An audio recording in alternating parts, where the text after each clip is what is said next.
이재명 민주당 대표가 한덕수 대통령 권한대행에게 긴급 회동을 이제 어제 제안을 했는데 종일 연락이 안 되고 사실상 거절당했다고 밝혔습니다.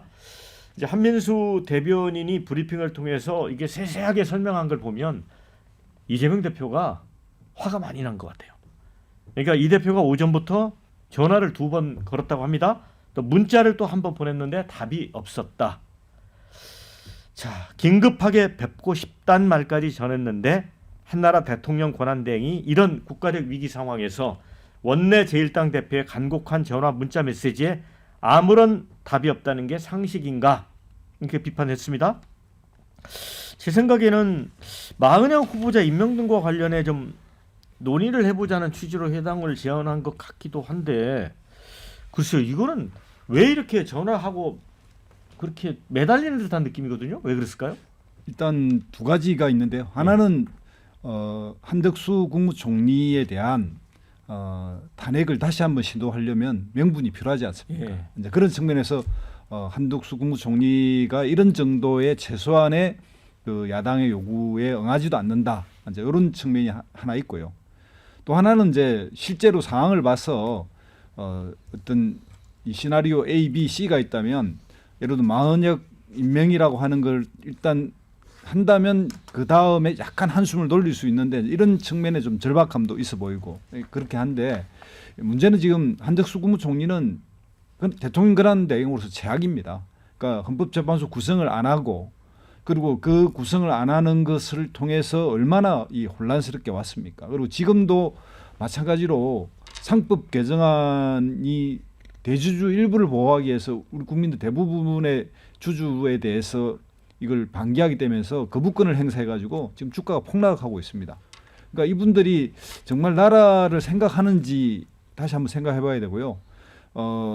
이게 문제는 뭐냐면 이런 이제 대통령 권한대행과 그 이후에 이제 다시 최상목 권한대행을 이어가는 이 과정에 민주당 입장에서 이걸 너무 서둘다 보니까 이제 발이 꼬이고 이 발이 꼬인 데서 지금까지 이제 문제를 풀어오는 과정에 여러 가지 국민들이 볼 때 이제 무리수를 계속 두는 것 같은 느낌을 줘버렸습니다. 그러니까 이런 문제에 관해서도 지난 12월 말에 작년 12월 말에도 이 그 긴급한 건 사실입니다. 한덕수 권한대행이 임명하지 않겠다 이렇게 밝힌 바로 그 다음 날 해버렸거든요. 그래서 이제 이런 것도 약간의 좀 여유가 있다면 그리고 좀 더 큰 원칙 그러니까 국민들을 믿고 간다면 이거 윤석열 내란이라는 것도 분명하고 탄핵이 된고 탄핵이 인용된 것도 분명하다면 좀 더 큰 그림을 그리면서 여유 있게 이렇게 수를 굵직굵직하게 뚫고 가야 되는데 너무 초단타매매하듯이 막 대응을 하니까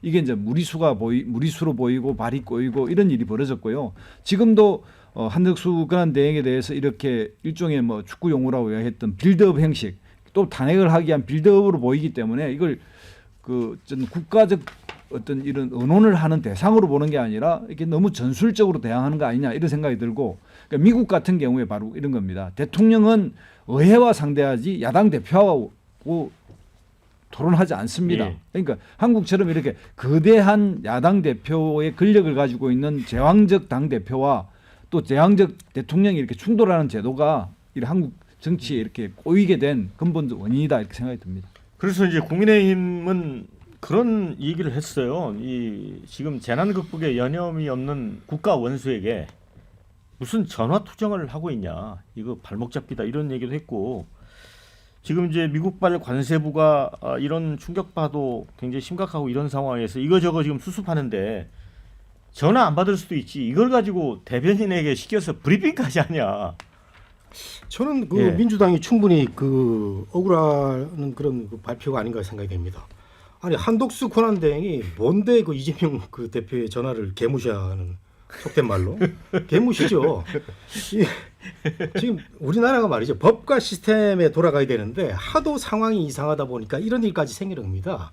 그러니까 한덕수 지금 권한대행은 결정적인 약점이 있죠. 아까 제가 말씀을 충분히 못 드렸는데 한덕수 탄핵을 할 때 여러 가지 사유로 탄핵을 했는데 이제 기각을 할 때 뭐라고 그랬냐면 김복형 그 재판관이 즉시 즉시 임명을 안 한 거, 요거 문제가 있다고 그랬거든요. 예. 요게 이거 정확하게 그 문서로 남아 있는데 요것만 갖고 있으면은 민주당은 이렇게 안타까워할 것도 상황도 아닌데 어쨌든 어제 상황이 많이 발생했어요. 현저가 계속 끌고 있고 잘하면은 이거 뭐 넘어갈 수도 있겠다. 그 다음에 뭐 그 경제 쪽에도 얘기가 많았죠. 어제 하나 에어로 시스템도 있고 하다 보니까 저는 충분히 전화할 수 있다고 생각하는데 이거 대통령 권한대행이 야당 대표 전화 안 받아. 저는 이게 말이 안 된다고 생각이 됩니다. 여러 경로로 전화를 한 걸로 알고 있고 나중에는 수행비서를 통해서 전화가 됐다고 하는데 제가 기자 시절에도 한덕수 그 권한대행을 몇 번 만났는데 독특한 분이에요. 하여튼 그 자기 이해관계에 얽히면 이런 식으로 행동을 하는데 이건 정말 잘못된 겁니다. 그 한덕수라는 사람은 이제 곧 역사 속으로 사라질 텐데 앞으로 남은 기간이라도 저 야당하고 잘 협조해가지고 법과 시스템에 따라 돌아가고 아까 우리 그 미국 대통령은 미국 의회하고 얘기 안 한다고 그랬는데 전혀 그렇지 않습니다. 야당 대표가 얘기하는 그렇지 않고 레이건 대통령은 그 여소야대 때 상대당을 설득하기 위해서 무려 석 달 동안 국회의원들 개별적으로 다 만나고 지도부들 다 만나고 다 한 그런 그 역사적 기록도 있기 때문에 그 말씀은 조금 그 네. 잘못된 게 아니습니다. 제가 조금 수정할게요. 뭐냐면 미국 대통령은 의회 원내대표, 그러니까 미국은 중앙당이 없습니다. 그렇죠. 그러니까 중앙당 대표가 없어요. 그러니까 의회 원내대표하고 긴밀한 의논을 하고 의회와 소통을 하는데 한국처럼 대통령이 야당 대표와 만나는 흔히 이제 영수회담회로 부르는 이 형식이 미국에는 없습니다. 아니 역사 많이 있다니까. 그러니까 제가 미국 대통령이 의회와- 야당들을 설득한 사례는 여러 군데가 있고요. 우리 저 원장님 잘 좀 한번 보시면 그렇겠습니다. 그리고 부원장님 죄송하지만 수정하실 게 하나 더 있습니다. 아까 그 말씀 중에 한덕수 총리가 그 상법 개정안 안 받아서 뭐 주가 폭락하고 있다고 하는데 오늘 지금 코스피, 예. 코스닥 다 1%, 3%씩 오르고 있거든요. 그래서 그런 부분도 청취하시는 분 입장에서 진짜로 뭐 이게 주식이 폭락하나 이렇게 좀 오해하실 수 있어갖고 예. 이거 되게 중요한 부분이기 때문에 자, 그 이슈는 조금 이따 다루도록 할게요. 그런데 지금 댓글에 보면은 그 엇갈립니다. 이 한덕수는 이재명과 맞짱 뜨면 분명히 질 것 같으니까 사람들 다 보는 데서 안 싸우려고 하는 거다 이런 의견. 또 정중하게 전화 받아서 지금 현안 대응에 바쁘니까 다음에 보자고 하는 게 맞다 이런 의견도 있고요. 반면에 민생 챙기기 바쁜 한 총리가 만나줄 시간 어디 있겠냐 이런 의견도 있고요. 전화 안 받았다고 기자회견까지 압박하는 거는 놀랍다. 그러니까 대변인 통해서 이미 대통령 다 되신 것 같다. 이렇게 약간 풍자적으로 의견을 전해주셨습니다. 문정 대변인은 어떻게 보세요? 이 논란. 저는 정말로 왜 이렇게 한덕수 총리를 괴롭히는지 좀 이해가 안 되는 것이요. 지금 이분이 업무 못하다가 복귀한 지 며칠도 안 됐습니다. 네. 지금 이 계엄 관련 사태로 지금 국무위원들이 5명이 공석이고 네. 여러 가지 대내외적인 그냥 정말로 뭐 환율부터 각종 중요한 문제들이 다 있는 상황에서 왜 한덕수 총리가 이재명 대표의 전화를 받아서 정치적인 그 논란에 휘말려야 됩니까? 이거는 도저히 제가 그냥 국민 상식으로 이해가 안 되는 것이요.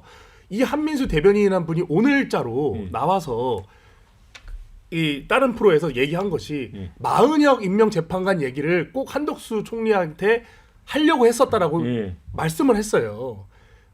국가에 대한 어떤 경제나 이런 중요한 상황이 아니고요. 정치적인 얘기를 하려고 했다는 걸 본인 입으로 말씀했거든요.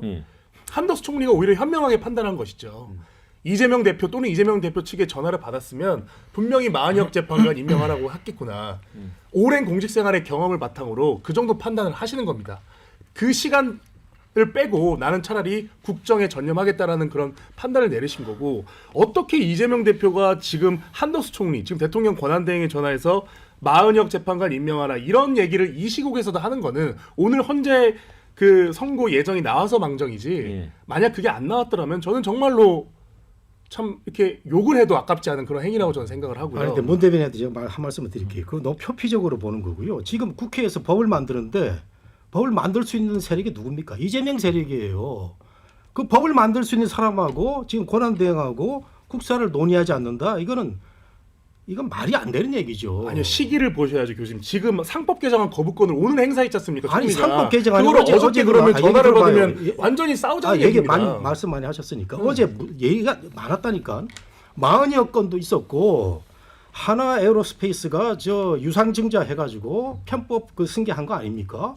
충분히 이재명 대표로서는 그 얘기할 수 있는 사항이 있고 그 상법기재 관련된 거죠. 그 다음에 이거 저 퇴임 저 재판관들 뭐 이런 문제도 있고 그 다음에 주가 폭락 많이 했죠. 아, 그거는 교수님의 개인적인 생각이시죠. 개인적인 생각이 아니라 하나적인 얘기, 주가 하나 지수를 얘기를 비교를 하려고 해보세요. 했다는 말도 안 되는 건 얘기를 하지 말고. 자, 아니 우리가 야당 대표가 하나 아니, 얘기를 정치를 하려면 총리한테 제대로 하려고 할수 해야지. 없죠. 이건 그래서 사기업의 국회에서 문제인데요. 예. 국회에서 지금 법을 만들 수 있는 권한을 가진 사람이 민주당 안에 싫든 좋든 간에 그 왜 얘기를 안 해요? 피해 다니고. 자, 그건 총론적인 말씀이시고요. 예. 아니 사기업의 이제 얘기를 교수님 말씀인데 굉장히 원론적인 말씀이잖아요. 그러니까 그 제1야당이 입법권을 이제 주고 있기 때문에 사실은 이제 대변인이 마흔역 얘기를 하려고 했다라고 한 부분이 제가 볼 때는 약간 그 발언에 있어서 약간 좀 덮었어야 되는데 그걸 언급한 게 좀 잘못인 것 같고 또 뭐 추가적으로 이제 국정 현안에 관한 얘기를 할 수도 있는 거고요. 그런데 어쨌든 대통령 권한대행이 지금 대통령 국가원수의 역할이니까 그 야당과 또 대화를 하는 자세는 또 필요한 것 같아요. 그러니까 잠깐 전화를 받아서 제가 좀 바쁘니까 이렇게 하는 정도의 또 A는 좀 갖추면 좋지 않았을까 하는 생각도 들고 저는 한덕수 총리가 정말 무개념이라고 생각합니다. 왜냐하면 총리를 2번씩이나 지냈고 한평생 시험 권력으로 여기까지 오신 분이거든요. 그러니까 민주적 정당성이 없어요. 근데 이분이 유일하게 정당성을 가지자면은 지금 파면 선고를 앞두고 있는 윤석열 정부에서 총리로 지명을 받아가지고 그것도 국회에서 간접적으로 민주적 정당성을 부여했기 때문에 지금 총리로 가 있고 대통령의 지금은 거리와 사고로 인해서 결국에는 직을 대행하고 있는 거 아닙니까? 그렇다면은 본인이 지금 이 나라에서 권한대행의 자리에서 행사를 하는 것은 공적인 자리고 또 민주적 정당성도 없는데 그 일을 지금 하고 있는 거예요. 그렇다면 야당의 대표가 전화를 해서 국민의 대표 아닙니까? 전화를 해가지고 지금 뭐 마은영 문제라든지 그리고 마은영 문제 얘기하면 안 됩니까? 아니 지금 임명 안 하고 위헌 상태를 100일 가까이 방치해놓고 있는 권한대행한테 당연히 전화를 해서 임명하라고 요구하고 당연히 의견을 전달할 수 있는 거거든요. 근데 한덕수 총리가 뭐가 불편했는지 그걸 피하고 또 내지는 국민들이 선출한 대표들을 무시하는 태도가 저는 저 자리에 단 하루도 있어서는 안 되는 사람이라고 생각합니다. 근데 제가 지금도 한덕수 탄핵 뭐 이런 주장을 하지 않는 이유는 어차피 저는 최상목 대행 탄핵을 통해 가지고 그 유사한 책임은 전 물을 수 있기 때문에 정치적 책임을 국민들이 참고 인내하고 있는 것이지 결코 본인이 잘해가지고 지금 그 자리에 있는 거 아니고요. 더더군다나 헌재에서 탄핵 심판도 물론 탄핵이 기각은 됐습니다만은 위헌성에 대해서는 확인을 헌재가 일부 했습니다. 그렇다면 부끄러운 줄 아셔야지 그 자리에 앉아가지고 국민이 세금으로 주는 월급은 받으면서 지금 제1야당 대표가 현안에 대해서 얘기하자고 해도 그걸 일방적으로 차단하고 무시하는 것은 전 국민을 무시하는 것과 똑같다. 좀 매우 잘못된 태도라고 생각합니다. 자, 댓글에 이런 거 올려주신 분이 있습니다. 협박으로 총리 국무위원까지 싹 다 줄 탄핵시키겠다는데 한 총리 권한대행이 대꾸하고 싶겠냐 이런 의견도 주셨어요. 마은혁 임명하는 건 잘못이지만 이재명과 대화하는 게 뭐 그렇게 큰 잘못 같지는 않다. 또 이런 의견도 있어요. 문재영 대변인. 아니 예. 민주당이 어제 그저께 계속해서 그 방송에 나와서 했던 얘기가 오늘자로 마은혁 재판관 임명을 안 하면 중대 결심을 한다고 예. 했습니다. 예. 그 중대 결심이 뜻이 뭐죠? 탄핵이겠죠. 탄핵이죠. 다 알고 있습니다. 그렇게 해놓고 전화를 한 거예요. 그런 다음에 대변인이 마은혁 재판관 임명을 할 거라는 얘기를 실제 방송에서 오픈을 했고요. 그러면은 이런 전후 관계를 봤을 때 아까 정 교수님께서 어떤 총론적인 국가의 어떤 총리의 역할을 말씀해 주셨는데 지금은 극도로 예민하고 대립하고 있는 상황 속에서 하루하루 어떻게 흘러갈지도 모르고 결과적으로 한덕수 총리가 그 전화를 받아서 현안을 얘기를 했으면 어땠을까요? 또 그거를 트집 잡아서 어마어마한 사회적인 혼란이 야기됐을 겁니다. 결과적으로 오늘 4월 4일에 선고 예정이 나오니까 이제 아마 전화 안 할 것 같은데요. 제가 봤을 때는. 이제 뭔가 종식이 될 것 같으니까. 그러니까 이게 어떤 경험에 의해서 지금 국정을 최고 자리에서 총괄하는 사람의 어떤 판단을 기본적으로 존중하는 자세에서 봐줄 필요가 있는 것이지 지금 이재명 대표가 저는 개인적으로 이해가 안 가는 것이 이재명 대표가 정말로 한덕수 총리한테 전화해서 국가의 현안을 심도 있게 얘기할까요? 저는 아니라고 봐요. 근데 제가 이렇게 한번 여쭤보면 어떨까요? 만약에 이재명 대표가 정무실장이나 이 하위 라인을 통해서 제안해도 한덕수 총리가 그걸 받았을까요? 그러니까 심지어 이재명 이재명 대표가 본인이 직접 전화를 해도 그걸 무시하는 한덕수 총리의 태도라면 아마 하위 공무원들은 그거 뭐 보고도 안 했을 수도 있고 또 해도 성사가 안 되는 거거든요. 그러니까 이것은 오죽 다급하면 야당의 대표가 총리에게 전화를 해서 이야기를 했을까를 좀 생각을 해본다면은 저는 한덕수 대행의 태도는 전혀 이해할 수가 없다. 저는 자, 봅니다. 김준수 원장님이 세 분이 이제 좀 격하게 언쟁을 벌였는데 정리 말씀 간단하게 하시죠. 일단 그 야당 대표와 네. 대통령이 국정 현안에 관해서 활발하게 소통하고 대화하는 게 무조건 좋습니다. 지금 상황은 특히나 네, 필요하고요. 그러니까 국민의힘 입장으로 보면 대통령이 너무나 중대한 일을 하고 있고 중대한 뭔가 바쁘고 이런 걸 해야 되니까 거기에 야당 대표가 왜 전화하냐 이제 이렇게 이야기하고 있는데 그거는 정말 그냥 정치를 정쟁적으로만 바라보는 거고요. 제가 앞에 이제 설명에 이야기했던 중에 하나는 미국은 야당 대표와 대통령이 대화하지 않는다는 건 야당 중앙당 대표와 이야기하지 않는다는 이야기인데 뭐냐면 대통령은 야당이라고 하는 원내 국회의원을 대상으로 초청하고 설득하고 전용기에 태워서 대화하고 이런 활발하게 합니다. 그러니까 대통령 미국은 왜냐하면 뭐 52대 뭐 48 이런 정도 여야가 구성되어 있기 때문에 한 10명만 설득하면 소위 여당의 안을 통과시킬 수가 있고 또 그렇게 함으로 해서 대통령이 흔히 말하는 그 크로스보팅 그러니까 교차 투표가 가능하거든요. 그 상태에서는 대통령이 그런 걸 발휘하기 위해서는 활발하게 야당의 국회의원들하고 이제 토론을 열심히 하는 그런 모습이 보여야 한다고 생각이 들고요. 우리가 이제 흔히들 내각제적 요소 때문에 여당 야당 하지만 대통령제에서는 여당 야당이 있는 게 아니라 대통령당과 2당 3당이 있는 이런 식으로 이야기해야 되는데 우리는 내각제 영향을 따라 여당 야당 하다 보니까 네. 이게 모든 게 이제 대립하는 이런 형식으로 보인다는 것 네. 그런 점을 좀 지적하고 싶습니다. 김두수 원장님은 중립적 입장이다. 누가 이렇게 글을 올려주셨네요.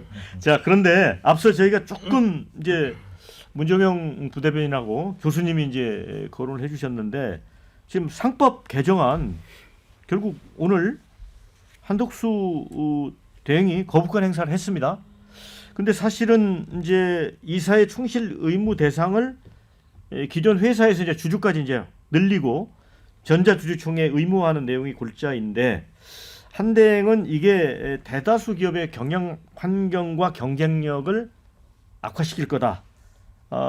그래서 좀 다른 대안이 필요하다라고 이제 설명을 했습니다. 근데 아시겠지만 이제 이재명 대표는 최근에 한화그룹이 이제 유상증자를 했지 않습니까? 하나 에어로스페이스 3조 6천억. 그래서 주가가 13% 이제 폭락했습니다.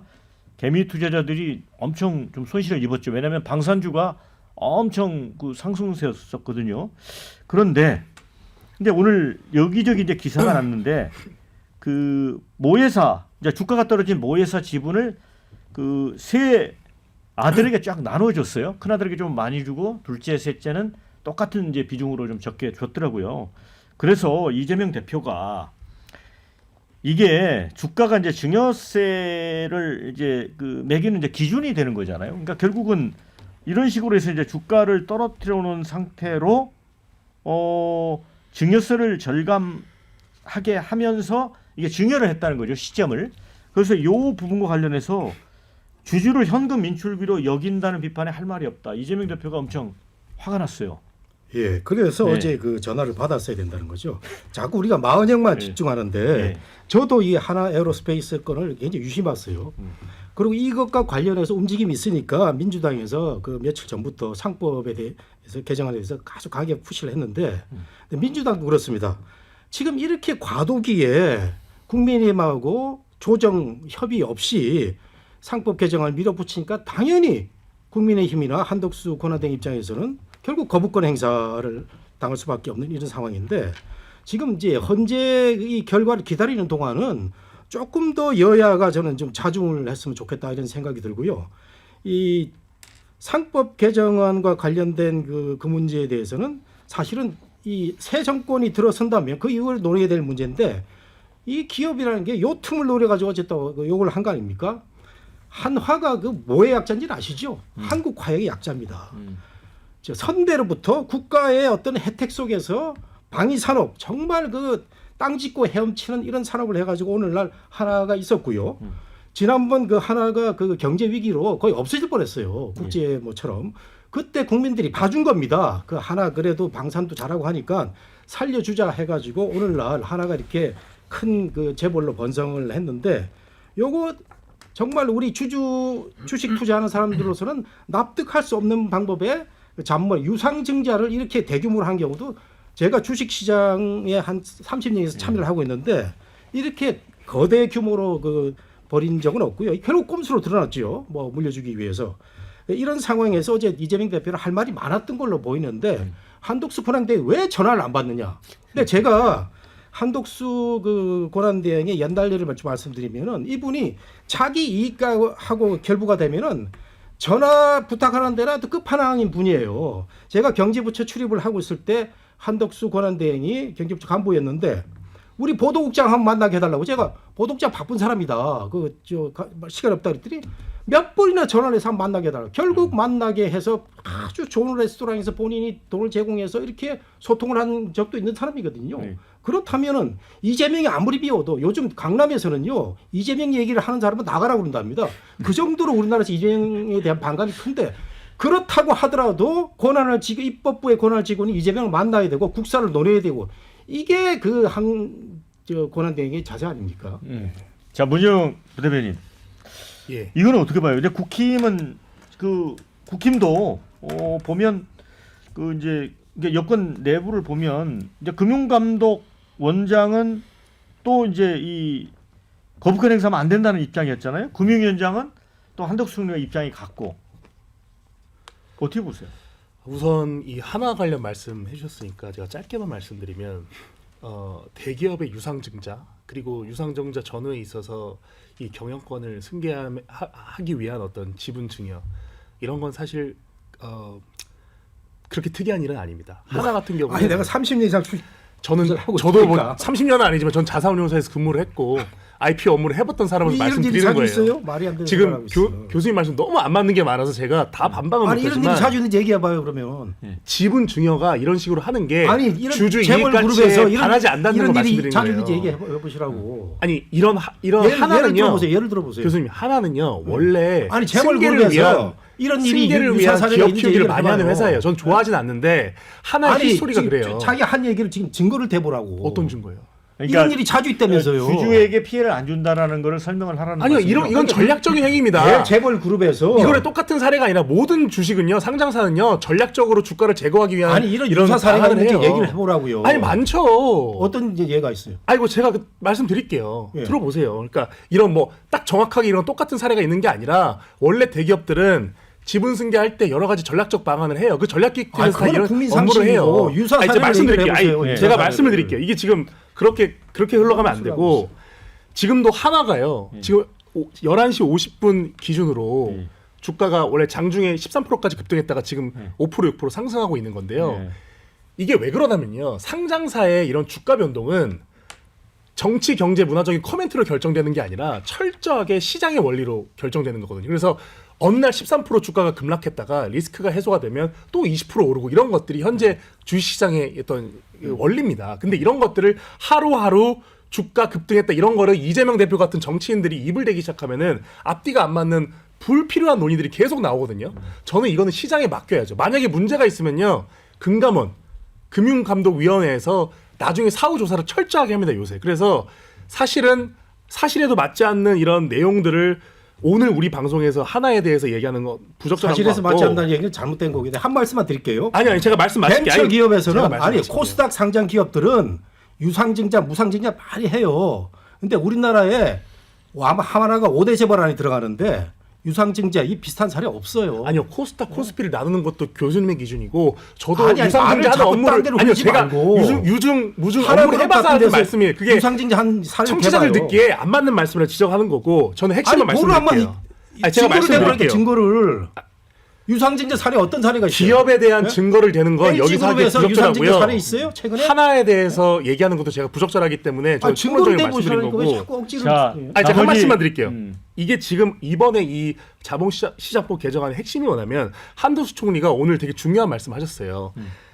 주주 보호를 위해서는 상장 기업 합병 위주로 지배구조 개편하고 이런 상장회사 중심으로 지배구조에서 보는 거를 하겠다. 이게 핵심입니다. 실제로 상장회사 간에 합병이 있고 M&A가 있을 때 주주의 가치나 주주의 권리들이 급속하게 줄어듭니다. 이런 사례가 굉장히 많기 때문에 이거 위주로 자본시장법 개정하겠다는 게 국민들 그리고 주주 가치에 가장 필요한 거를 말씀해준 부분이고 그렇기 때문에 이번에 자본시장법 개정으로 충분히 우리가 소통하고 나서 이제 뭐 상법 개정 이런 걸 논의해 볼 수 있다라는 게 이제 저희 당의 좋은 입장이고 말씀인데요. 중요한 부분이라고 그 생각합니다. 남의 그 의견에 대해서 뭐 허위라고 이런 방향은 잘못된 거고 그 다음에 대기업 재벌 그룹에서 이렇게 그 3만 뭐 몇천 주씩 유상증자한 사례가 있는지 한번 얘기해봐요.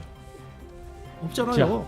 아니요, 저는 그게 주주 가치를 해치지 않는다는 말씀을 드린 거예요. 자, 그게 왜 주주 가치? 자 마무리 왜 주주 가치를 짓겠습니다. 해칩니까? 이거 저희가 이 밤새 토론을 해도 결론 내기 어려운 부분이 있습니다. 근데 이런 댓글이 있습니다. 하나 주식 갖고 있으면 빡칠 수밖에 없다.